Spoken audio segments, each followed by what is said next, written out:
Helps. Didn't unmute myself. Good job. Good start.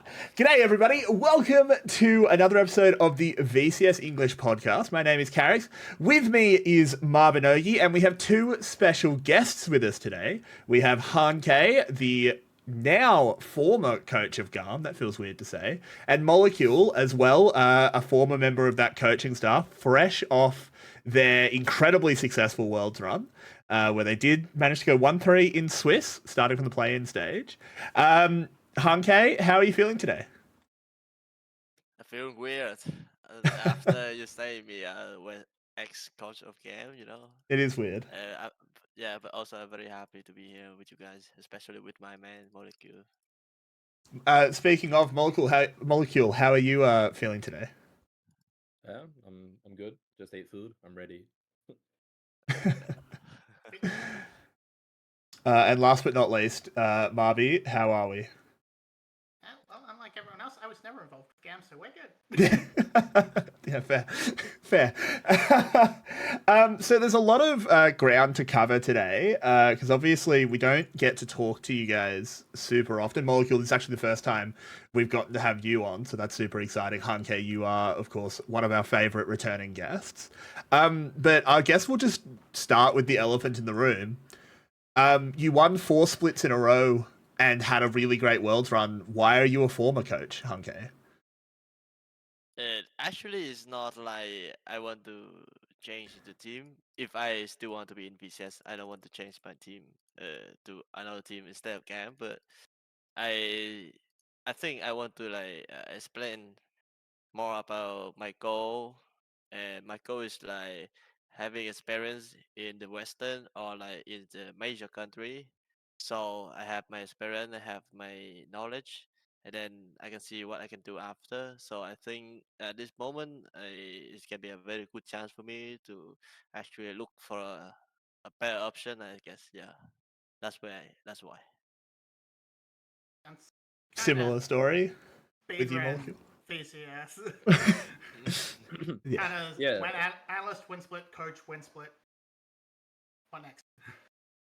Yeah, mine's a similar sort of story where it's just the end of the season, right? And you start to look at no options, and maybe I'll stay in VCS, maybe I won't.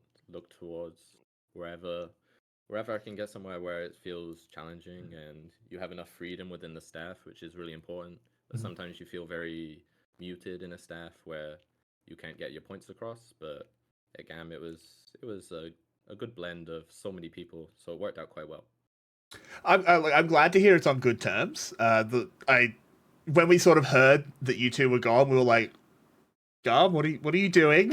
But I understand, HanKay, especially in your position, you've sort of achieved everything the VCS has to offer. You won 4 times in a row. What more are you doing in Vietnam? Really, it makes sense. It's sort of a time to see how you go in a bigger pond. But let's go straight in. I really want to talk about, of course, this Worlds run, because you guys, GARM's gone over to Korea, started in the play-in stage, and I want to just sort of, the first question I have is, what were the expectations going in? Like, the realistic, how far did you think you were going to go? Yeah. I think I want Molly to talk first about this. Okay. Because it's so. the foreign come to the team. Yeah. Yeah. Okay. Well, coming into it, going even before the draw, I felt like it would be quite difficult, mainly against PSG and whatever the Western team would be. Right? We didn't know if it was going to be BDS or GG. Both of them were like the 2 teams which you think would probably give us the biggest challenge or be better. And then actually after the draw, I felt quite comfortable.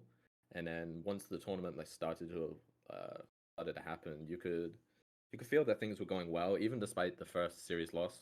Like before that, I felt things were going well. I had good expectations. Swiss seemed not easy, but it felt very plausible, because once you start scrims and you kind of feel out the other teams, the teams who are scrimming against, you could feel some things were going well, some things were not going well, obviously. But I think Swiss was a reasonable expectation. But it wouldn't be too ridiculous to think that if we drew against PSG or BDS in a BO5, it would have been a struggle, right? But I think that is the minimum. I don't think we should have ever lost to Loud or Rainbow or the other teams. So I think we had pretty decent and realistic expectations coming into it. Yeah, I mean, sort of in the lead up to the tournament, just to give the perspective on sort of what we were thinking. I went on Summoning Insight and I basically said, look, PSG and the Western team are a problem. But then, hey, Wales did you guys a solid. Wales really helped out knocking BDS down to that lower bracket. So, thank you, Mr. Wales. No, but you guys did amazing. Coming into this sort of, if you have anything more to say about play-ins, HanKay, feel free. But as well, going into Swiss, how did that all go? Yeah, it's like just speak of the result of the play is just a dream for us. We don't need to face against PSG. We don't need to face against BDS. That's like a dream. So don't have really much to say about. Any moments of panic when you lost that first series, or just take it on the chin, carry on? We need to talk about friendship, after that. I mean, I guess that's worth sort of saying. This is going back a little bit. Like after MSI, because obviously MSI was a huge disappointment. I don't think there's any beating around the bush there. Losing to R7, pretty bad. But afterwards, it sort of looked like the GARM sort of cleaned out a lot of the periphery coaching stuff. Maybe that's not the right word, but I think you kind of know what I mean. And they seem to put a fair bit more trust in you, HanKay. Is that impression right? Or sort of what was the mood in the team after the MSI failure? I think about the players with me, we don't have any problem about our relationship or like the trusting stuff. But I think because I add quite a lot of people to the coaching staff, like Molecule or Jensen, they actually be here like at the beginning of the summer. So I gave the players a lot more about the in-game stuff that I believe to say they never have that before. From Molecule and from Jensen stuff. Of course, utility is coming after we win the VCS, so that's the different story. But I think the coaching staff right now, yeah, for GAM is like the very good one for the knowledge in the game. But yeah, not having a head coach is a point for us why we are struggle. But I glad that the whole team we managed to get through it. Well, I mean, yeah, the rebound was pretty incredible. Going from probably VCS's worst international performance to arguably its best. I mean, obviously, like back in the day, some of the Saigon Jokers runs were pretty great, but at least post-COVID era, it's a huge bounce back for the VCS. Marby, have you got any questions? Anything you want to go into before we really dive into Swiss stuff? I guess on the idea of MSI, we saw the that there was like the thoughts of not getting along very well. Style ended up leaving. Was that just? I mean, I personally thought like in the tournament itself, Style put on a decent performance, but was that like replacement with Slater in the works already before the tournament, in reaction to the tournament's internal stuff? Sorry, this is only me having struggle hearing Mappy. Oh, sorry. Yeah, you're a bit quiet. Okay. I can repeat it louder if you need me to. No, just yeah. At MSI there was like we heard talk that there was like internal struggles in the team, and then we saw Style leave the team for Slater. And like at the tournament itself, I thought Style was actually performing one of the best performers. So I want to know if that like change was in the works before MSI. Was it really even underway, or in reaction to something that happened? Just team dynamic. It's like for me, after MSI, we have the two change. Only two at the beginning of summer. We replace Style with Slater. We say goodbye to Warzone, the perform coach, the mental coach. Yeah. Actually, the reason why we replace Style is not because he's weak or he's bad at the game, but there's a lot of things that running and going in the team that we have to remove from the mentality and the vibe and the environment of the whole gaming room. So that's the most important thing for us at that moment, and we think that we have to replay and we have to fix this. So the move is style to Slater was on to yeah. Okay. Sort of on that topic, maybe a bit of a lighter take on it, and either of you feel free to answer this. How do you coach Levi?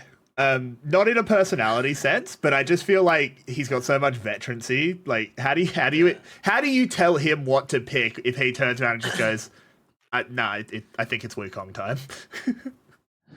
And the thing, how you can learn from Levi. That's the thing. It's like when you're starting your coaching stuff, then you can have a chance to work with someone who is Levi or who is SOFM kind of thing, or even like who is Kiaya. The biggest thing for you is how to learn from them first. And after you learn it, there will be some strength from them, but also there will be some weakness. So you learn from their strength and then you focus on their weakness. So when we working, I and when the choke point from them is coming, I know how to fix this. Like for Kiaya or like for Levi, they have a lot of strength, right? They have a lot of potential to play a game or to run a team, to be a captain, kind of thing. But sometimes 1 day, 2 day, or when in the game they will fall. And that moment we have to have them. Like they have the very good vision for the game or for the whole series, right? But sometimes they need another point of view. So that's when you come in and you have them to fix the problem. Yeah. Yeah, I'll add on to that. So Levi is extremely nice. He's very easy to talk with, very easy to work with, and he's very open to criticism and suggestions. Maybe if you like suggest some crazy stuff, he's not too thrilled to try it. You know, he's a more veteran player that's less likely to try the crazy stuff, but he is very willing to take on feedback, and he's able to give good feedback to me as well. So if I give him suggestions, he can repel them and give better suggestions. But he's very easy to learn from, and he's very good at learning as well.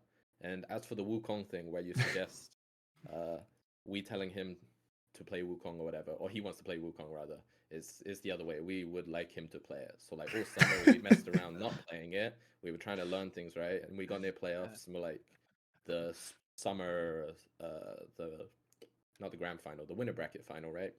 So the winner goes to Worlds, and we're just like in prep thinking, can we just lock Wukong? Just like, can we just do it? Can we just win? Can we just go Worlds, please? Like, we don't want the don't want the stress. But the whole split, he doesn't want to pick it. He likes to pick it in very specific spots. He knows when it's good. I know Yeah. sometimes it looks like a bit of a meme, and he just picks it when he wants to win. But he's very specific about it. It's not as easy as just okay, we're going Wukong. He he likes to make sure it's a very good spot for it. So it's not always just whatever. But I think as you see at Worlds, it's high pressure. You just lock in Wukong, and then we're gonna have a good performance on it. But yeah, I think that covers Levi is very, very, very easy to work with, and very, very open to trying things. I mean that's really good to hear, because I think obviously we're on the outside looking in, and we've always said like going into GARM as a coach must be pretty challenging just because of how much veterancy, how much success there is there, like trying to mess with that formula. But I mean, if someone like Levi is like super open to suggestions and is able to take and give feedback, I think, you know, that's obviously really good to hear. But so obviously you come into Swiss. You start with a loss, but whatever, you know, losses happen. You've got the losers bracket. Wales do you a huge favor.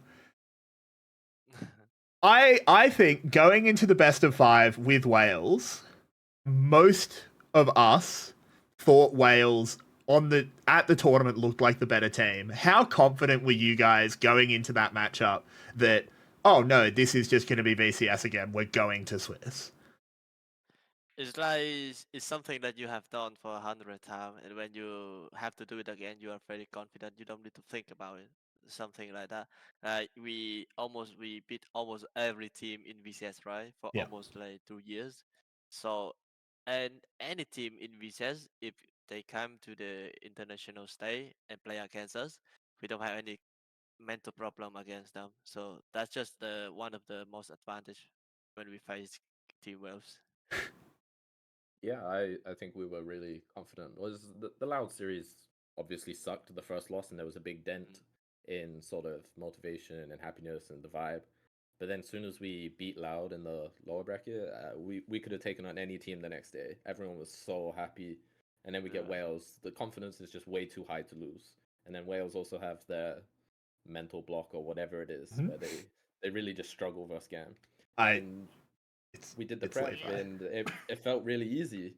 I mean, the Cassante was a big topic where I was praying for it to be permabanned, obviously, and we let it go 2 games, which was a bit sad. We probably should have 3-0'd them, but it's a very delicate situation doing drafting and prep. So yeah, I think we're very confident going into the Wales series. It really felt unlosable, to be honest.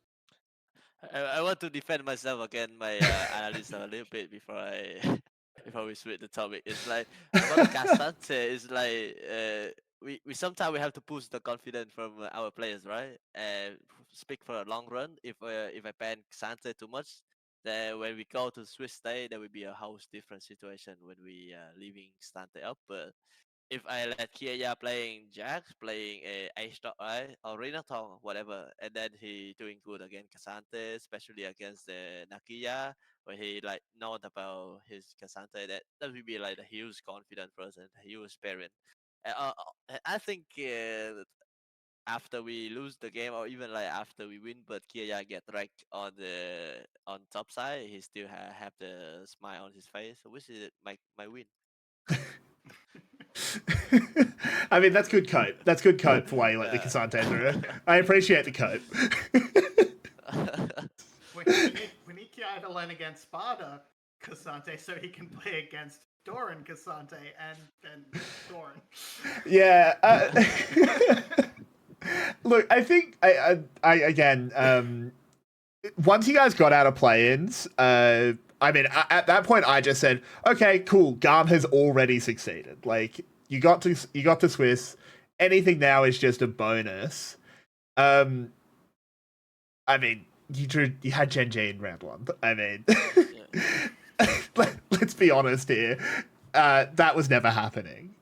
What were your expectations coming into Swiss? Like, how did you guys prepare? And like, we'll talk about the Team Liquid series afterwards, but sort of the initial BO1s, how did you actually approach those, given that you were massive underdogs?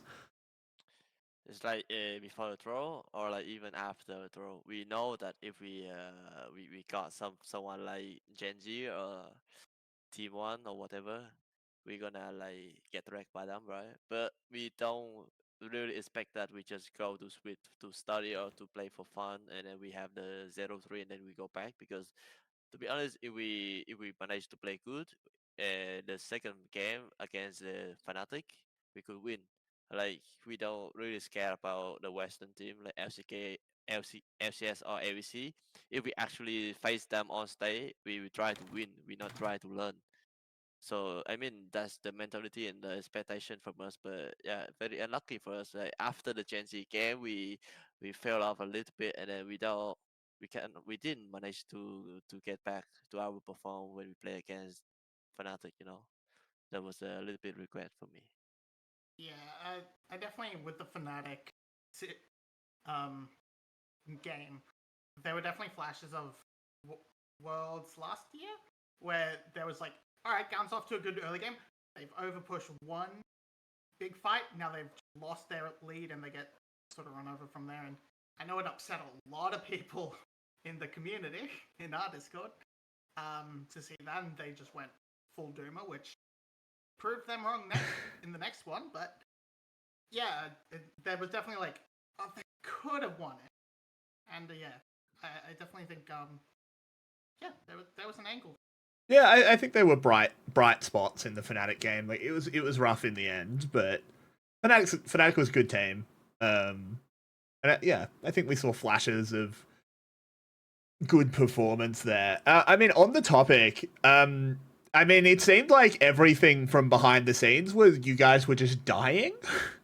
Every team photo was just like, oh yeah, they're just all in hospital.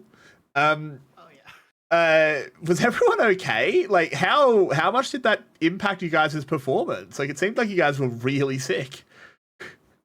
Yeah, I want to say we lost again DK because of it, but it's like we know about like the level from the game and then the level from DK, right? But to be honest, we have a lot of things.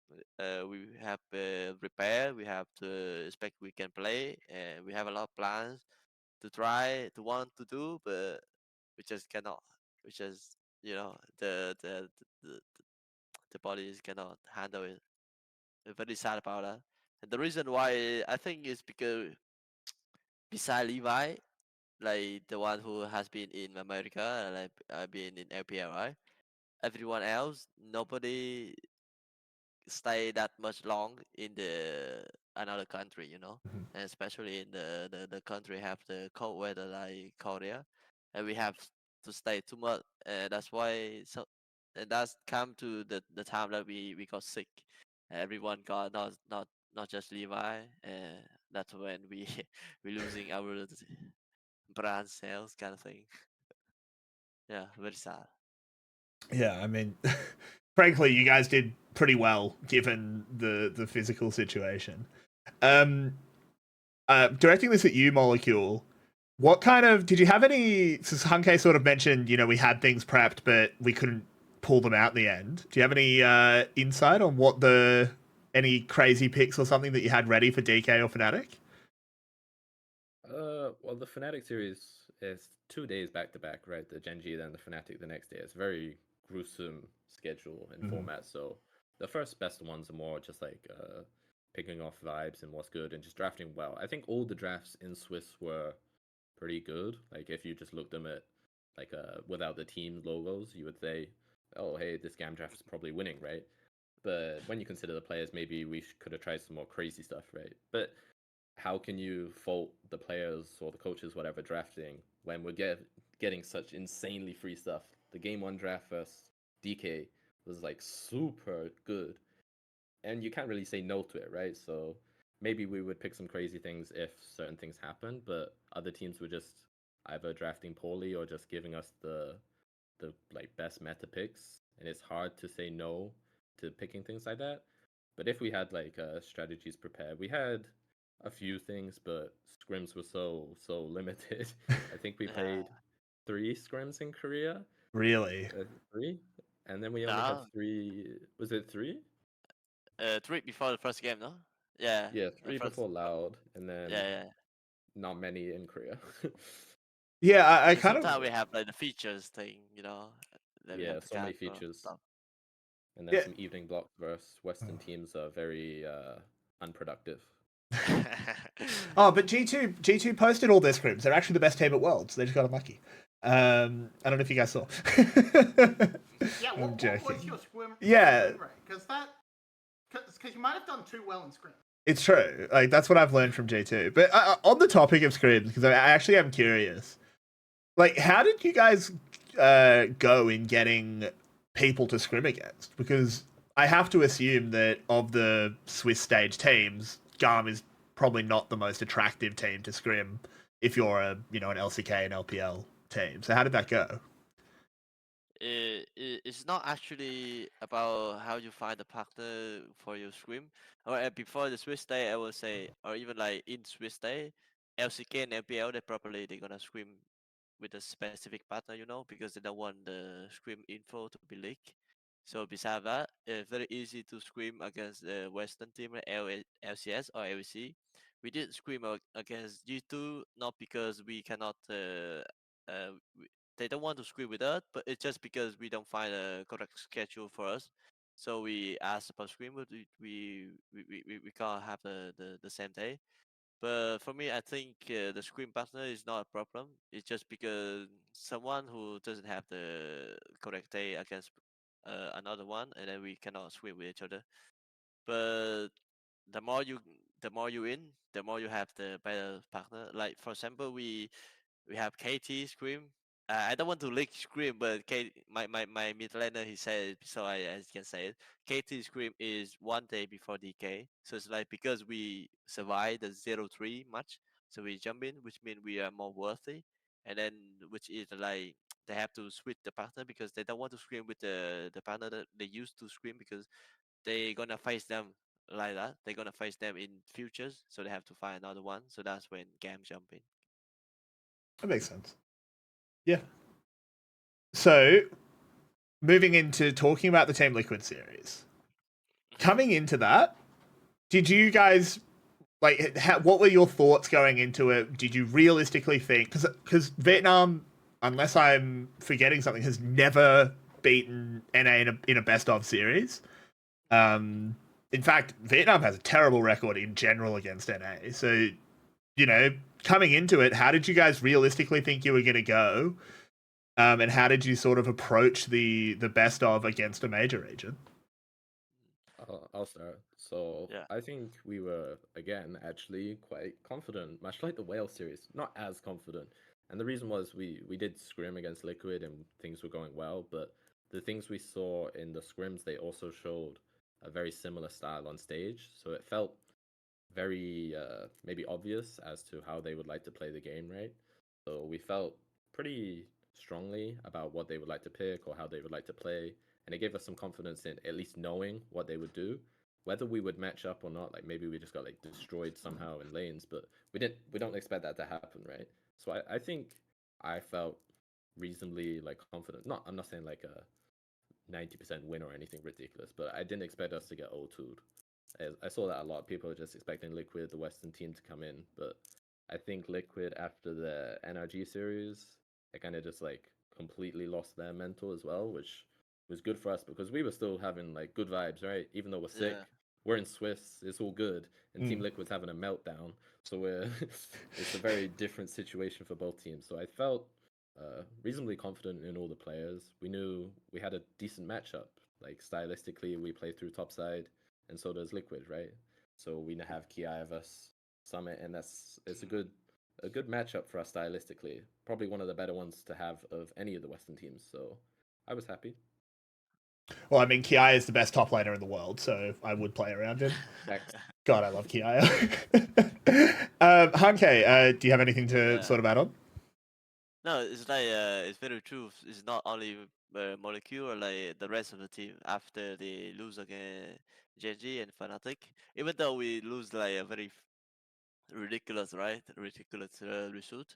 But we saw Team Liquid play, and also because of the script result against NA and Europe, everybody is confident. I don't know why. It's like everybody confident. I mean, I know the reason, but I just feel like when we face again a major region, it's best of three, which we never win before. But everyone is just comfortable and then confident. Then everybody is like we cannot lose. And then they just because the game, especially minor region, when they go to the some event like Worlds or MSI, the thing is we cannot prepare or we cannot like add anything so important about a game to the players or to the team. But the thing is we have to keep the mentality, we have to keep the vibe of the room. So any games that I feel like the vibe is insanely good or like they are confident, they are comfortable, which means they're gonna have the very good performance, and that the result for the Team Liquid games. That's why we keep bringing TK. Because he's there for vibes. I mean, he admits that in his interview, but is the secret to just demoralize the enemy? Just beat them on vibes. That's what I'm here. But no, really, the only the game you ended up losing was kind of getting blown out by APA and Pure on almost signature picks. So Yeah. I mean, they just played that. That was one of the most dominant Kindred performances. Yeah, I mean, I mean, Not gonna fault you for Pyoshik that went one. world champion. Yeah. I want to say sorry to the team though for the second game, to be honest, because maybe the my check's not showing that, but after the phase one of the draft for the second game, Slater told me that they're gonna have some specific champion to play, like they're gonna pull out the OTB, and like for example, OTB of Levi could be Wukong, could be Castle guy, that's for example, right? And then I fucking forgot Kindred. I don't. The I don't man has a believe skin! I don't believe that he gonna pick Kindred, you know what I mean? So I don't ban it, I ban the other ones. And then he fucking pick Kindred and I'm gonna fucking lose. I wanna say sorry to the too. team though. Yeah. Kindred wasn't even like really good in the draft either. It was like super No, forced. it was It's so just troll. 1v9. So you can't really fault him for missing it. It's like I think I remember we were sitting in the voice chat watching, and I'm a huge Kindred. I love Kindred, and I remember I sitting know, there, and yeah. I think Yulwei maybe said Pyoshik might just jam Kindred, and I looked at it and went, if he picks Kindred in this draft, he's trolling, and yeah, then he picked Kindred and went like 10-0. So that's why Yulwei's an analyst, and I'm a play-by-play caster. Yeah, I can't say we blame you too much about missing the Kindred, and you won the series in the end because they decided in Game 3 they'd put their world champion carry jungler on Sejuani, which is a decision that they made. But anyway, obviously, then the next series you go up against Damwon. Damwon's a very good team. You lose, whatever. Like I correct me if I'm wrong. I can't imagine it felt that bad. You've gone 1-3 in Swiss. That's super impressive. How did the team sort of feel, both the players and the coaching staff at the end of Swiss? I think there's a lot of things that we experience in this summer seasons. Like as what I say is the camp life, the last dinner that we have with each other together for the whole staff. It says if we can make a movie about a game esport in the 2023, there's a whole like a drama stuff in here. We going up, we going down, we collapse, and then we fell apart, and then we come back to each other. We have a lot of things, and I think for the whole team, even though that someone who's gonna be in the game next year or someone who move on, this is like a really good experience, and they will grow up a lot. As what I remember, and then I follow in that last movie, it's not about winning losses. It's about being a better version of themselves. And I think right now they are better already. Yeah. Yeah, I'll add on. Afterwards, it kind of felt so soon. I mean, it sucked to draw DK because after we beat TL, we were like, you know what, maybe we can beat some other Western teams too. We felt Yeah. confident, so it was like I started to believe in the 1 in quarterfinals. 5 chance. So it sucked a little bit because going out at like 2-3 or something, beating another Western team would have been really sick. But Yeah. DK was worst matchup possible, so that sucked. But once after the series, you're just like, it is what it is. We weren't realistically going to beat any Eastern teams like comfortably, so I didn't really feel bad. But I was just so like happy considering the whole year. Start of summer was rough, and then we grew, and then Worlds like up and down, the Loud series, people getting sick. It was just a very long journey, lots and lots of ups and downs. So when it got to the end, you're just relieved, I guess. You're just like so happy when you think about the whole year. Obviously, you're sad that you lost, but you think about the whole journey, and it's been a lot of fun. So yeah, I was tired. I was tired. Yeah, I mean, I don't blame you. Sorry, HanKay, did you have something to add? No, it's just funny fact about me is like I rarely smoke cigarette. You know, like 1 year I smoke only like 5 cigarettes per year. But this work, $5. Yeah. Until DK games is $5 cigarette billiard. Um, Just coping. So stressful. I mean, so I've got a few sort of questions that people had for both of you. Yeah. So, and also, if you are in Twitch chat, feel free to post stuff. I am reading, and I think HanKay's probably looking at chat as well. So feel free to ask anything. So Critzy, another member of VCS English, asked, and this works for both of you. If you could, who is your dream team that you could get picked up by this off season? If the stars aligned. And when Mole goes, you want to go, Mole? Well, like any team, any Yeah, team. in the world. like if you rubbed a genie's lamp and they said, I'll let you coach on any team, who would it be? I would probably say Damwon, but considering they're gonna lose Canyon and Showmaker, it probably wouldn't be Damwon anymore. So hypothetically, Damwon keep all their players. We'll take that team. All right. Fair. That's an interesting pick. Okay. And just in case about like nobody changed. What you think the dream for your kind of thing? Yeah, nobody changed. Yeah. If it's just like if you were just Considering a salary cap's coming to LCK, there's going to be change. So we'll know who's there. Yeah, I mean, we'll see how much the salary cap actually does, or if suddenly Korean players end up owning quite a lot of property. We'll see how that goes. This one is specifically for you, HanKay, because obviously every time we see you on camera at Worlds, we have, every time you're on camera, I'll open Twitter and there'll be some league personality just being like, why is Garm's coach like dripped out? Like, do you have a stylist? Like, what's going on there? How are you always the best dressed man on stage? Thanks to the Peaky Blinders. To be honest, but there are two reasons about why I want to be like that. The first thing, I want to be like, imagine you are a coach. It's not about you playing the game. It's about your appearance on stage. I don't want to be like with only the shirt and then tuck it in and then stand there talking about the game. I want to be actually complete on stage. I want to be like well prepared, even though I outside and inside. But I don't spend too much time to prepare. There are a few people that say I focus too much about my appearance instead of playing the games. But actually, I want my appearance to be well done, so people see it and people have confidence. Like my players, they're gonna have confidence. I'm not like be messy around, and then if you are messy, your players not feel confident about yours, you know.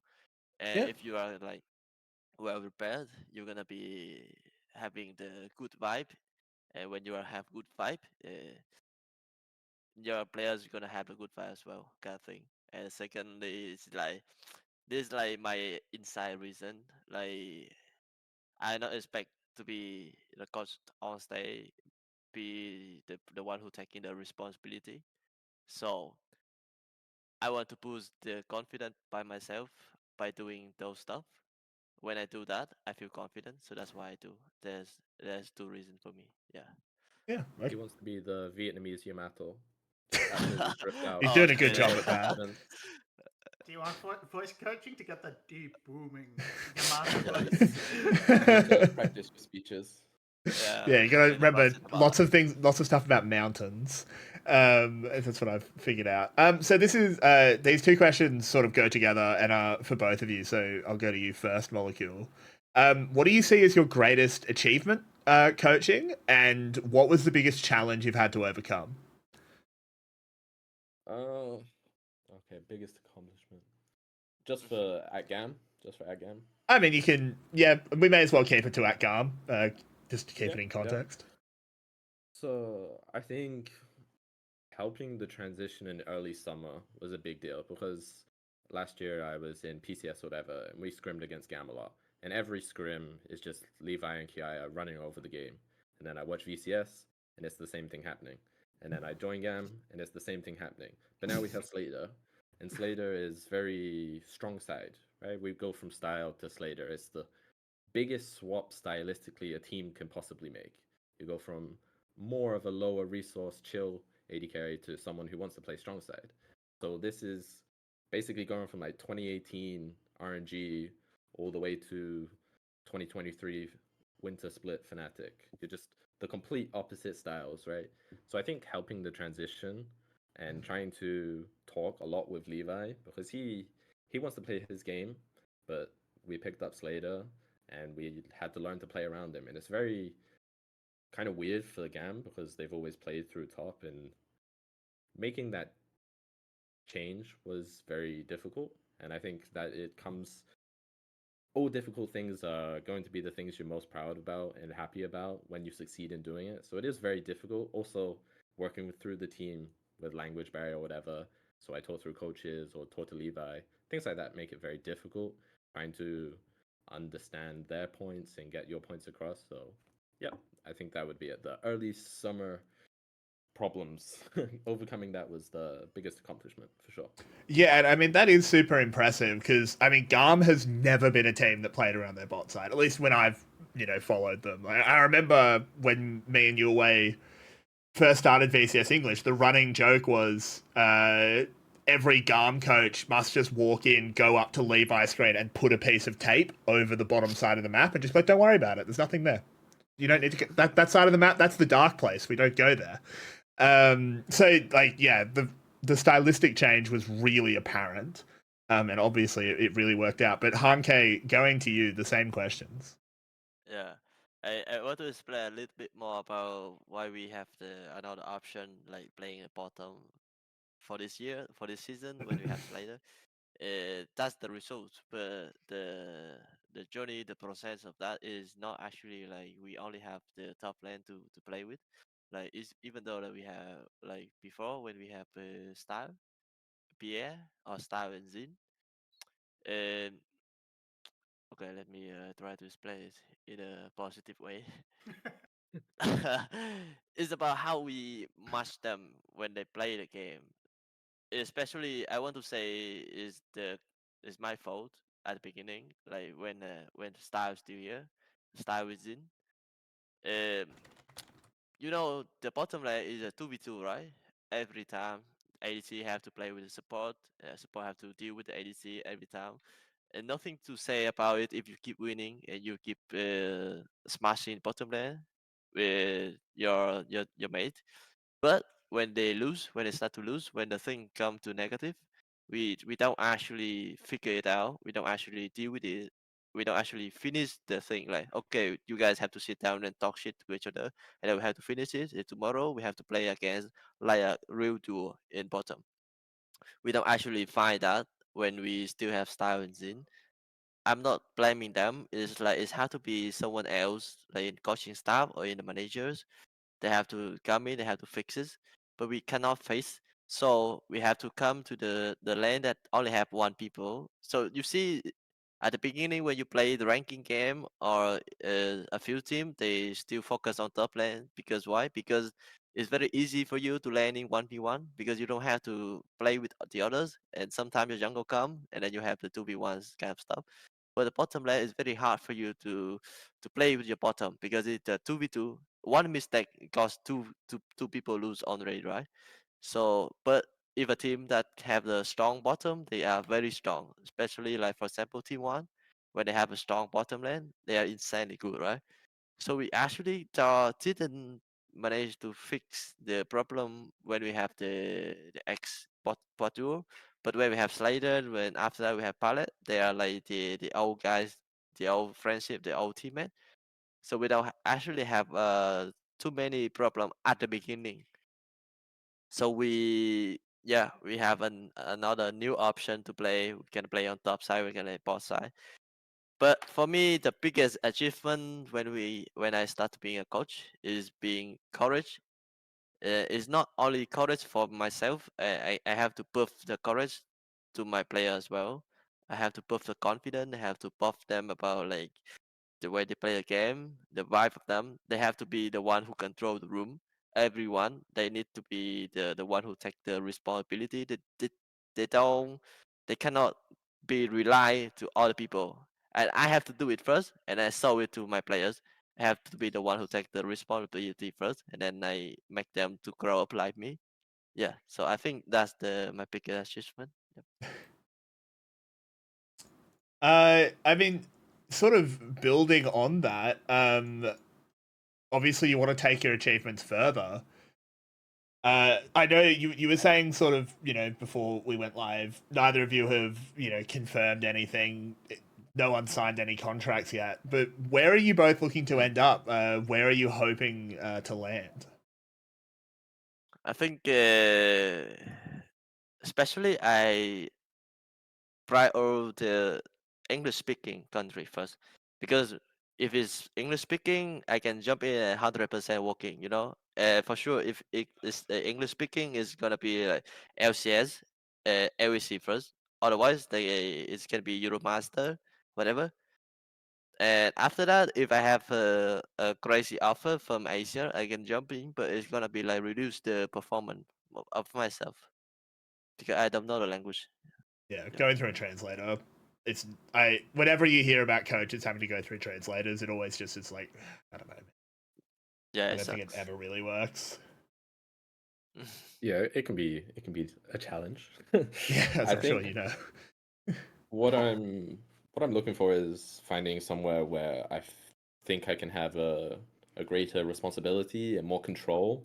Whereas I'm like to try like weirder things or whatever, but wanting to bring that to stage and having more control of a team and trying to have a situation where you feel like you have more control, so just more power, something like that.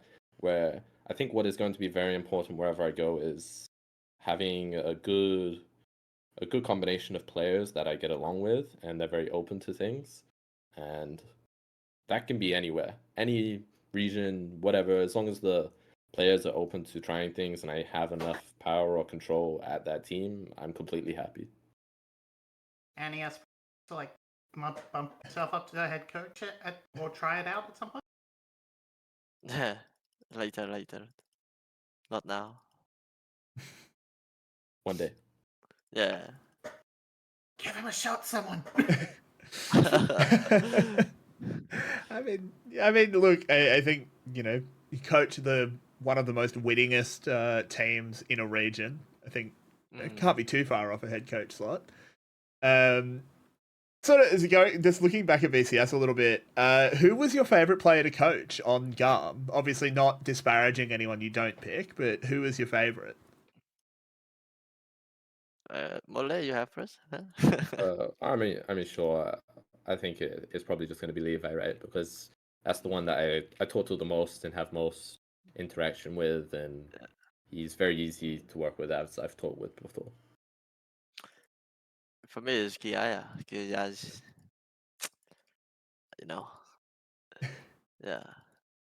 For me, Makes your life easy. yeah, it's like in my brand.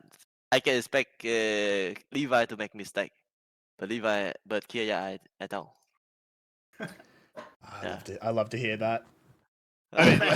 For a player to coach, the one that doesn't need any. I mean, like everything we've ever like sort of seen of Kiaya, he just seems like almost like the perfect soldier. You tell him what to pick, he'll be like, "Yep, yes, sir, sure, no worries," and he'll just play it to like the highest level you can expect, and be like, all right, cool." I still remember.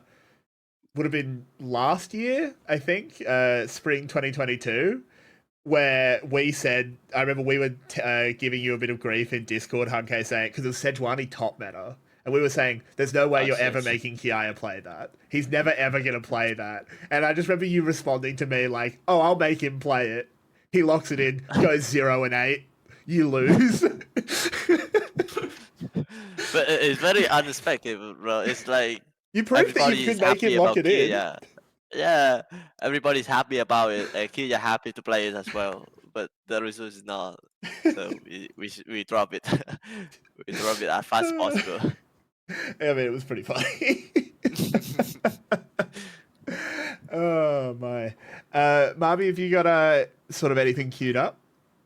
No. I think we've covered most of my pre-prepared talking points. Maybe for HanKay, people before you joined, you worked with Cherry, you worked with Versus Sky. Anyone on there you really enjoyed working with and might want to work with again if you end up staying in Vietnam? Or Oh yeah, you talk about my history in Sky, right? BTS. BTS Cherry Yeah. Esports is listed on the. on your Yeah, page? BTS, yeah. Versus Sky, I think Glory is the one I really enjoyed working with him. He's like the most try hard, but also the most annoying one. He's got a lot of bad habits, but he also is the best one on the team. So like we want to blame him, but we cannot because he's the superstar. I can say it's just funny. I don't want to say negative about him. He gonna win VCS soon. Yeah, But hopefully. yeah, if I had a chance to work with Glory again, I would be happy to be. I mean, Marby, #1 glory stan in the VCS English team. She's got What? receipts from Um, years ago. I might look. I'm saying NA. You've got. It's worth an academy tryout at least. HanKay and Glory, just a nice 2-for-1 duo. 2-for-1 deal. Yeah, take them out. Look, I've said it before we went live. If you're an NA team, you know everyone's talking about esports winter, how everyone's going to be cutting budgets. You could get VCS players pretty cheap and you can get a pretty good coach in the form of HanKay. If I was an LCS team and I knew I had to downsize, I would be looking at a HanKay Kiaya or HanKay Glory double pick up there. That's what I would be doing at least, but I'm too good for LCS, of course. We are sort of getting to that hour mark, so we can sort of start to wrap things up. Pretty simple question for both of you. Who's making finals? Oh, BLG. BLG? Yeah, I think that semifinal is a lot easier. Yeah, The other I one think so. is very complex. Yeah, I personally have BLG and leave it to the coin. yeah. I think the game one is going to heavily decide that series. Hmm. The draft is Oh yeah. ridiculously important to some degree because T1 have a lot more draft depth and they're going to do a lot of crazy things potentially. And the answer is just if JDG can match it. If they do match it in game one, I could see it easily being a 3-0 or something crazy. But T1 have so many options and a lot of depth that I think they should do really well. So I think the series is really impossible to guess what's going to happen because I could see it just swaying each way, but it heavily depends on that game one. Yeah, I think there's two outcomes. Either we get the best series of League of Legends ever, and either team could win, or JDG just 3-0s them in an hour. If it just turns out that actually JDG are those guys, maybe that could happen. But obviously I'm leaning towards it's going to be a really, really good series. HanKay, who are you picking? I know you're a bit of a T1 stan. Are you sticking with it? No, I'm not a T1 stan. I want the perfect team. I want the perfect history in the game, So I want Jingdong win. I mean, yeah, I want the I'm golden with you. team. I want the golden road. Yeah, so it's it doesn't matter if Jingdong fights against T1 or Jingdong fights against another team. I just want Jingdong to win this world because of the potential of them to be the best team in the history of the game. Yeah, but if we talk about the logic, they're gonna be 3-2 for Jingdong kind of thing, 5 games. Yeah. I don't think Jingdong can 3-0 them, but yeah, it might be this. We don't know, eh? It's going to be I a don't want really the good golden series. road. Uh, I would very much like for BLG or Weibo to win. Just completely upset it. Anytime there's underdogs, I'm always with them. I've got to say, it would be one of I don't think anyone really from a storyline point of view. I think a lot of people League peaked last year with the DRX run. That's the storybook run. I think if BLG made finals against JDG and beat them in the world's finals, that might be a better story than the DRX run. That would just be the two best runs, the best stories ever. Just wrap it up at that point. We've peaked. We all just go play Dota. We just go play Dota. Whatever. Yeah. Whoever stronger win. Yeah. So, do you guys have anything else you sort of just want to say? Any funny stories from the Worlds run, or just from your time on Garm? sort of just anything to close us out? One thing I guess I can say is I think it was the first game of summer playoffs, right? I don't know if people know this, but when Pallet stepped in, we played 0 scrims or anything with him. We just got on the playoff day, first game versus Buffaloes, and he started. So that very first series was the very first games we were playing together as a team. So it was kind of trial by fire. So I think that's kind of fun. I don't think many people knew that. Wow. Yeah. It's like I want to add a little bit about that. We mentioned about that game all the time where we have troubles, even though in VCS or in Worlds after the game, we always ask the whole team about, or especially the bottom, what's the best game, the best performer of them when they join camp. They always says the first game they play together without any scream, without any practice. They just enjoy the game, play for fun, doesn't care about winning or losing. We don't have anything. We don't even have a draft prepared. Only from the coaches. The players they don't know anything. They just play the games. And it's still 2-0.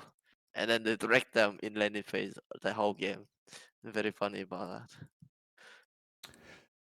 So I'll ask this as a sort of a final question before we say our goodbyes. Yeah. You both are no longer with Garm, so you don't have to be Garm loyal. Who is Garm still going to be the best team in the VCS in 2024, or is it finally the time for someone else to step up? I think if Wales keep all 5 players, they probably should be. I was going to say considered favorite, but that's not possible versus Kiai and Levi. Let's hypothetically say Gam changed 1 or 2 players or whatever. But if Wales kept all 5, I think the early split synergy might carry them to a very strong regular season, and then playoffs. You never know what's going to happen, because if Wales somehow still have this mental block, I don't think they're ever going to get over it. But I think Wales, if there is a team, they're going to be the team. Yeah. They need to find. There needs to be a jungler in the VCS that doesn't respect Levi. I'm convinced that's what it has to be. Like the only jungler that's beaten He him didn't respect anything else. Exactly. You had Ego who didn't respect Levi, therefore he could beat them. The problem is Ego was just kind of a psychopath. But HanKay, what do you think? Yeah, I think similar to Molek.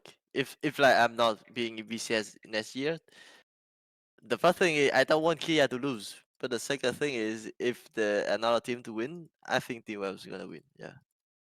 Team Wales picking up Kiaya. There's nothing against Kiaya, but I want him to lose just because I don't want. I just kind of want a new champion. Yeah, eventually you just want another guy to win. It's nothing against Garm. I just want someone else to win for once. It's understandable. Yeah, you don't want to end up like the LJL where it's just DFM every year. It gets a bit boring. But with that, we will say good night. Thank you so much to both of you for being here. We really appreciate it. Sorry, go ahead. Yeah, I just want to make the last announcement of my coaching staff. Oh, because go ahead.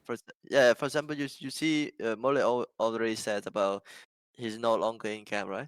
But beside Ray, the strategy coach, we have Jensen and then utility, right? People gonna think about they still in camp, but the thing is, everybody, Mole, Jensen, utility, they only last for the Worlds 2023, and after that, everything is finished. And if they want to stay in camp, they're gonna talk about it again. So I just want to make an announcement for everyone who still don't know about that. Yeah.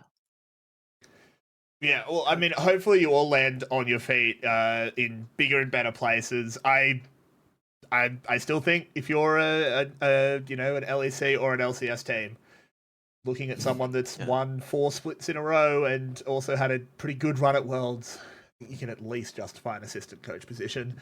And Molecule, your draft analysis and the like is very, very well known throughout the League of Legends scene. So I'm sure there are plenty of places that are looking at you with bated breath.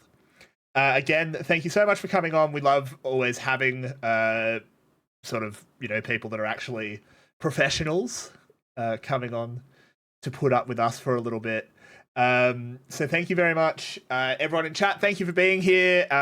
Everyone, just wish HanKay and Molecule the best, and we will see you. I don't know, sometime, eventually, probably. All right, have a good one, everybody, and let's go JDG.